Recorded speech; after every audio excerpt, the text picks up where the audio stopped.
শিক্ষার্থী, আসসালামু আলাইকুম। সবাইকে স্বাগত জানাচ্ছি আমার ঘরে আমার স্কুলের আজকের ক্লাসে। আমি আসমাউল হোসনা মিম।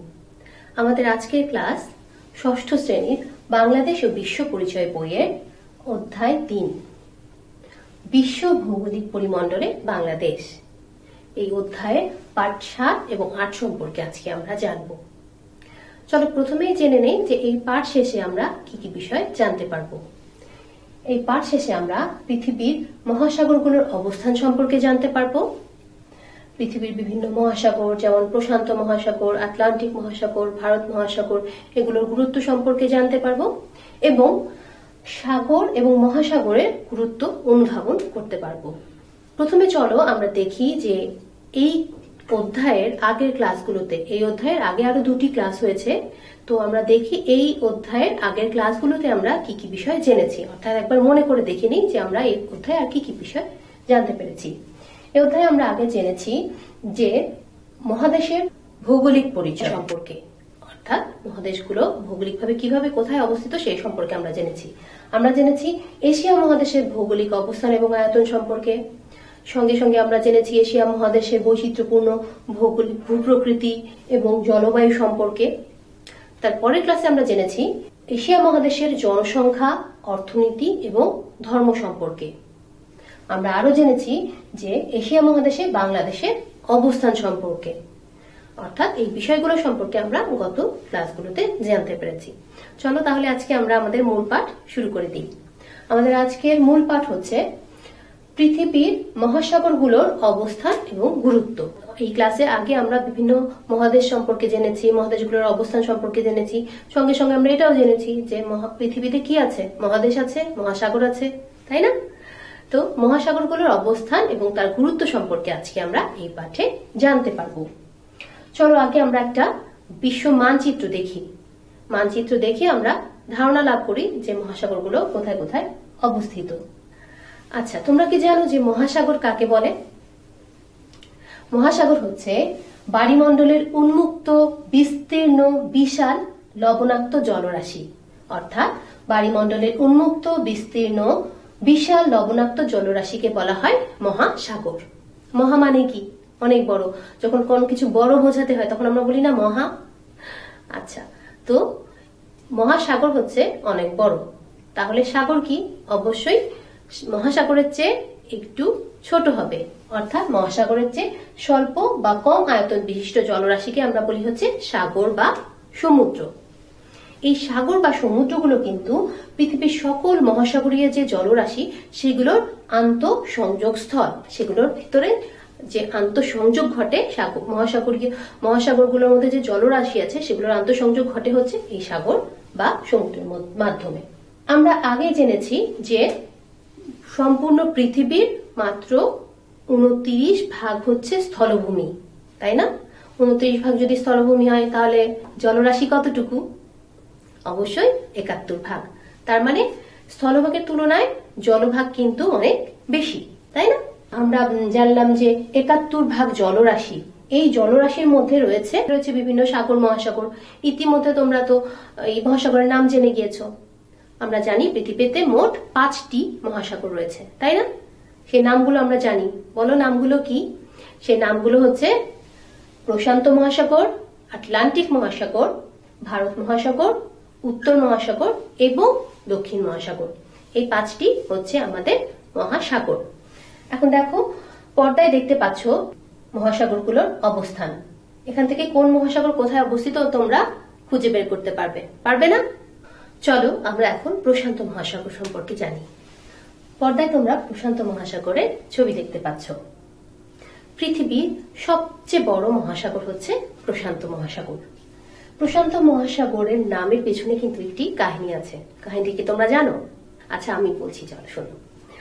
কাহিনীটি হচ্ছে পর্তুগিজ নাবিক ফার্দিনান্দো মুজালিন বা ম্যাজিলন, নামের উচ্চারণের ভিন্নতা থেকে এটা হতে পারে ফার্দিনান্দো মুজালিন অথবা ম্যাজিলন নামে একজন পর্তুগিজ নাবিক ছিলেন, যিনি এই মহাসাগরের নাম দেন প্যাসিফিক। প্যাসিফিক শব্দের অর্থ হচ্ছে শান্ত। তিনি এই মহাসাগরের শান্ত রূপ দেখে এর নামকরণ করেন প্যাসিফিক ওশান, যেটাকে আমরা বলি প্রশান্ত মহাসাগর।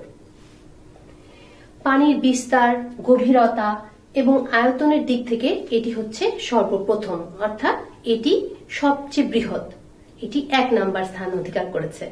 প্রশান্ত মহাসাগর হচ্ছে এর গভীরতা বেশি, এর আয়তন বেশি, এর পানির বিস্তারও বেশি, অর্থাৎ পৃথিবীর মোট আয়তনের 3 ভাগের 1 ভাগ জুড়ে আছে কিন্তু এই প্রশান্ত মহাসাগর।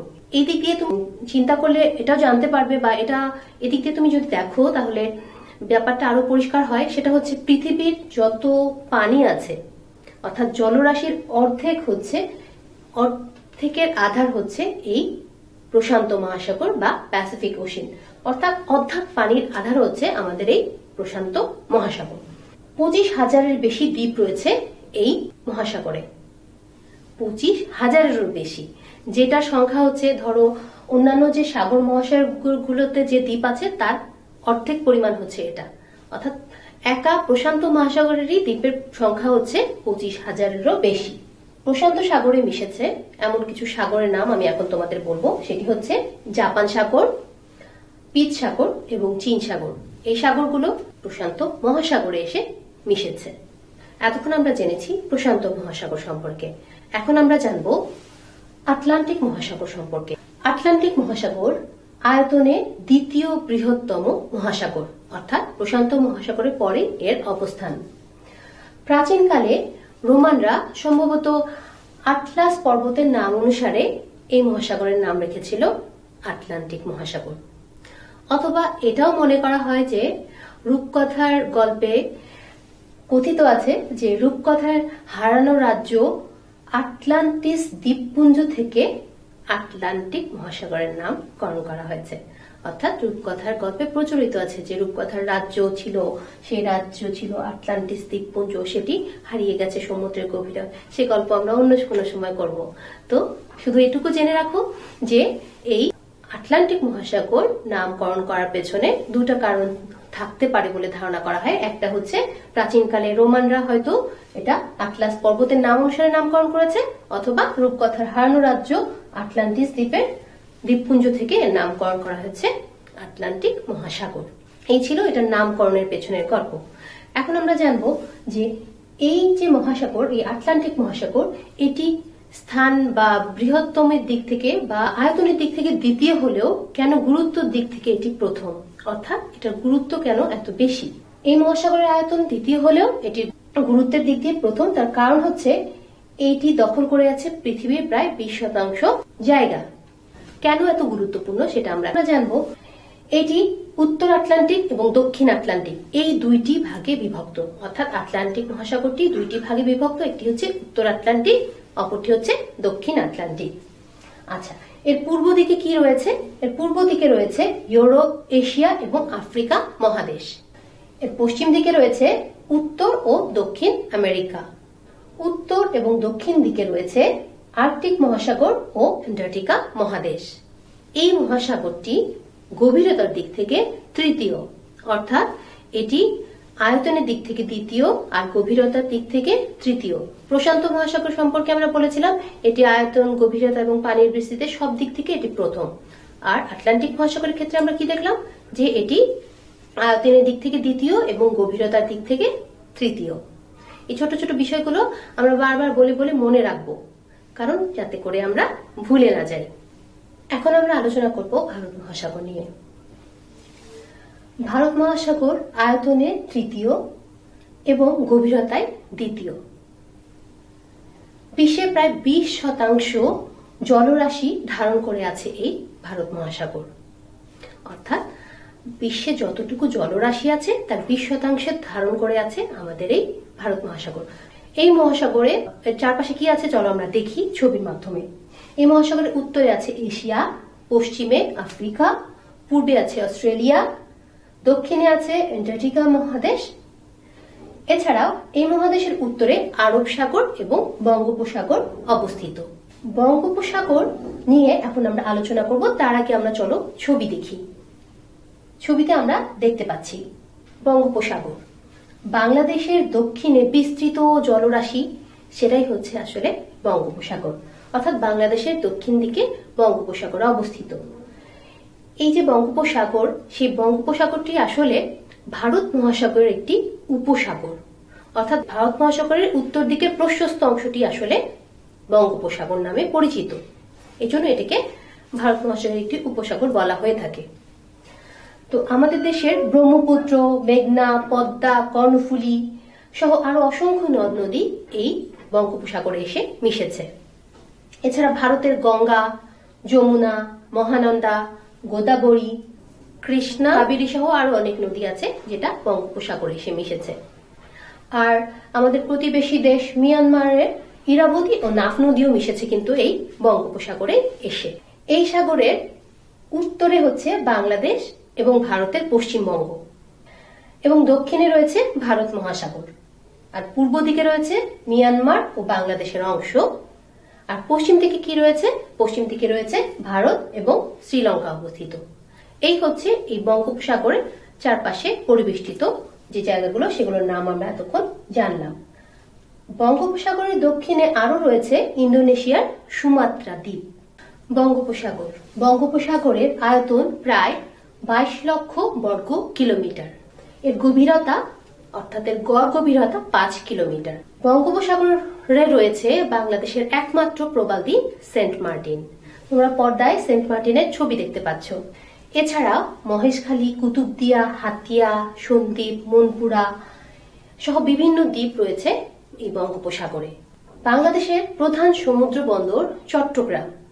এটা বঙ্গোপসাগরের নিকটে কর্ণফুলী নদীর মোহনায় অবস্থিত।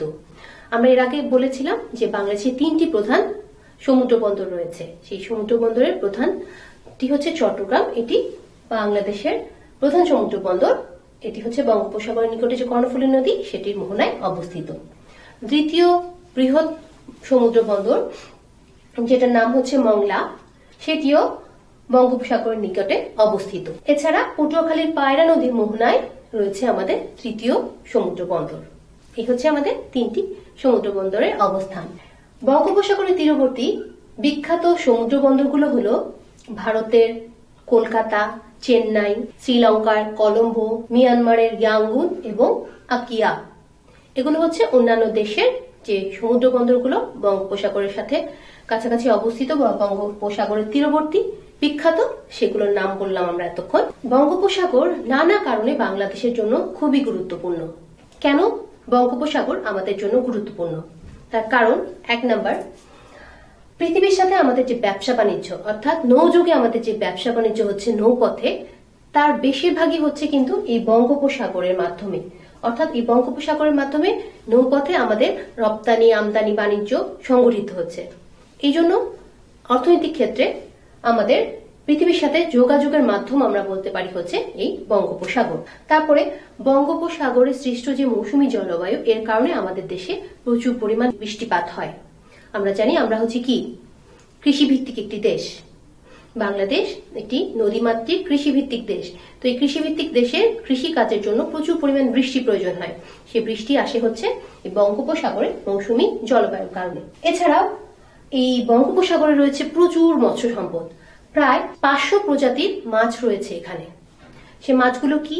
মাছগুলো হচ্ছে রূপচাঁদা, ইলিশ, ছুরি, লইট্টা, ফাইসা, পোয়া, কোরাল, এগুলো সব বিভিন্ন ধরনের সামুদ্রিক মাছ। এই সামুদ্রিক মাছগুলো আমাদের দেশের লোকজনের চাহিদা মেটায় এবং ড্রাই করে শুটকি অবস্থায় অর্থাৎ ড্রাই ফিশ হিসেবে এটা বিদেশেও রপ্তানি করা হয়। এছাড়াও তোমাদের অনেকের প্রিয় মাছ একটি আছে চিংড়ি, তাই না? সেই চিংড়ি মাছ প্রায় 10 রকম প্রজাতি পাওয়া যায় হচ্ছে এই বঙ্গোপসাগরে। এই চিংড়ি মাছ রপ্তানি করে কিন্তু আমরা অনেক বৈদেশিক মুদ্রা অর্জন করি। দেশের চাহিদা মিটিয়েও এটি বিদেশে রপ্তানি করা হয়ে থাকে। এরপরে এই যে বঙ্গোপসাগর, তার তলদেশে রয়েছে বিপুল পরিমাণে গ্যাস সম্পদ। এই সমুদ্রের পানি থেকে তীরবর্তী লোকজন লবণ উৎপাদন করে আমাদের দেশের প্রায় সবটুকু চাহিদাই লবণের চাহিদা পূরণ করা হয় হচ্ছে এই বঙ্গোপসাগরের পানি থেকে উত্তোলিত লবণের মাধ্যমে। এই লবণ যে শুধু আমরা খাচ্ছি তা কিন্তু না, বিভিন্ন শিল্প কারখানা যেমন ধরো চামড়া শিল্প, তারপরে অনেক বস্ত্র শিল্প খাতেও এই লবণ ব্যবহৃত হয়েছে। এছাড়া অনেক কাজে লবণ ব্যবহৃত হয়। সেই লবণটা পেয়ে থাকি আমরা সাধারণত এই বঙ্গোপসাগরের থেকে কালেক্ট করা পানি বা সংগ্রহকৃত পানি থেকে উৎপাদন করার মাধ্যমে, অর্থাৎ সমুদ্র থেকে যে আমরা পানিটা সংগ্রহ করি সেটাকে বিভিন্ন প্রসেসের মাধ্যমে, প্রক্রিয়ার মাধ্যমে লবণ উৎপাদন করা হয় এবং আমাদের চাহিদা পূরণ করা হয়। এছাড়াও তোমরা পর্দায় দেখো যে ছবিটা দেখতে পাচ্ছ, চিনতে পারছো এটা কিসের ছবি?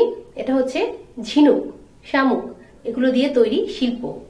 তোমরা যখন কক্সবাজার যাও তখন কিন্তু দেখতে পাও যে সমুদ্রের পাড়ে বিভিন্ন ধরনের দোকানে এই ধরনের শামুক বা ঝিনুক শিল্প, অনেক ধরনের জিনিসপত্র আমরা দেখতে পাই, যেগুলো আমাদের খুব পছন্দ, তাই না?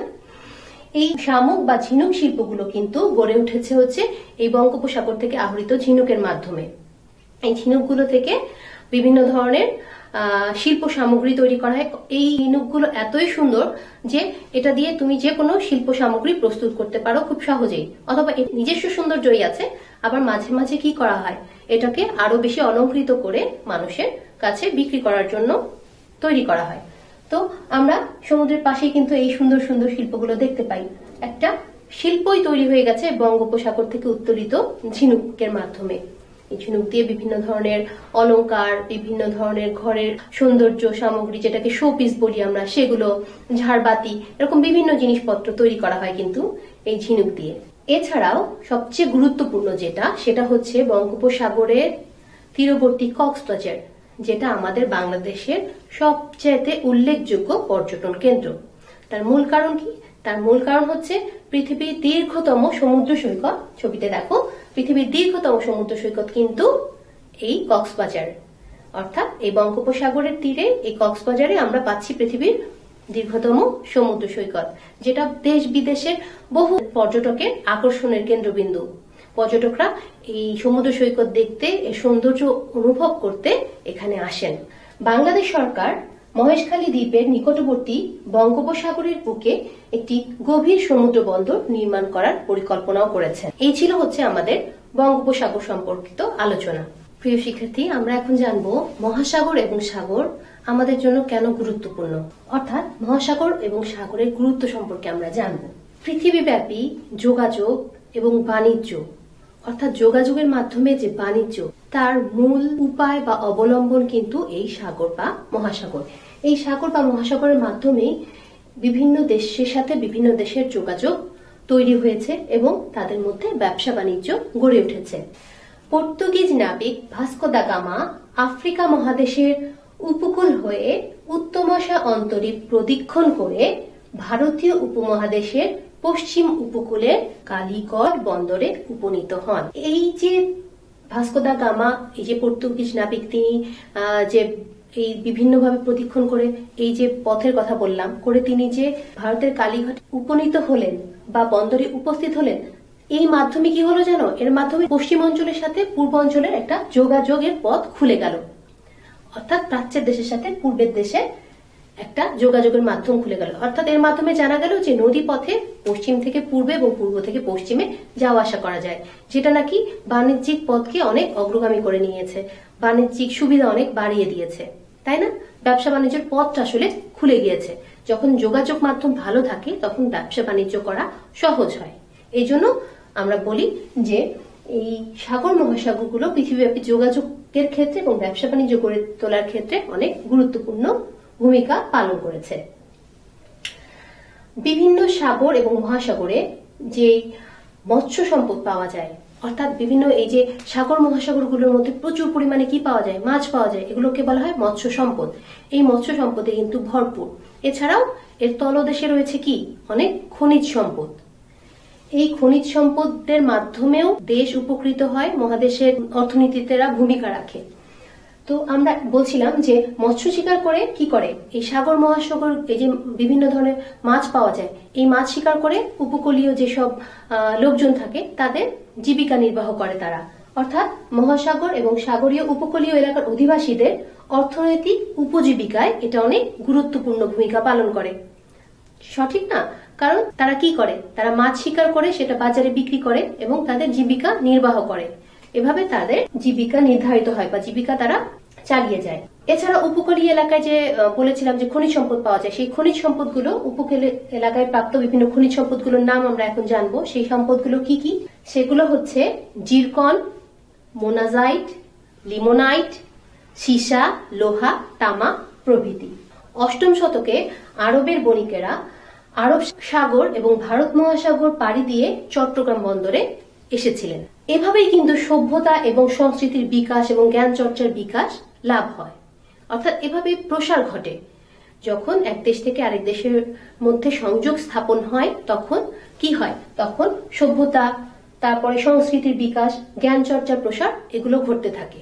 বঙ্গোপসাগরে তীরবর্তী কক্সবাজার আমাদের বাংলাদেশের সবচাইতে বড় বা সবচাইতে প্রধান পর্যটন কেন্দ্র।